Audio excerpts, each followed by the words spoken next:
The new 2663 system, meant to address evident gaps in the country's practical-oriented 844 system, might run into headwinds. For a long time, we have been talking about the disparity between private schools and public schools, especially when it comes to examinations.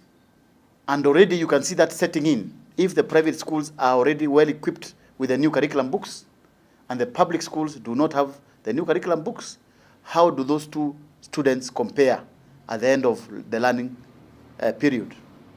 As the government begins to implement the radical changes that including transiting to a new education model, the Kenya Publishers Association is warning that the exercise could come a cropper if books are not availed to school children in time.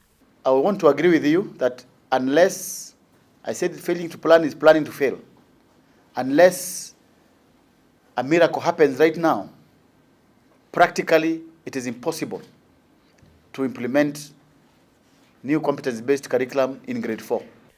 The Kenya Publishers Association's chairperson, Lawrence Njagi, claims the Ministry of Education is yet to come up with policies, guidelines and funds to steer the process and enable schools acquire required books on time.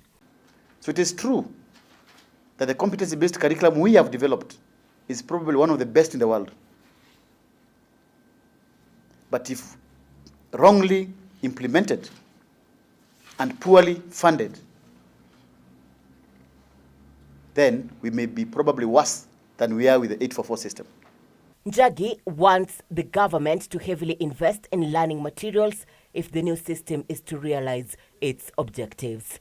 I want to implore the government to ensure that sufficient funding for materials is available before January 2019.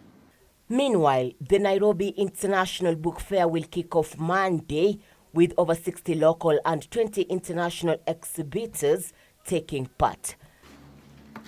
The theme of the 2018 Nairobi International Book Fair is Books for Nurturing Skills. We could not have chosen a better theme. And this is because this theme is aligning with the new competence-based curriculum, which is laying a lot of emphasis on competencies among our learners.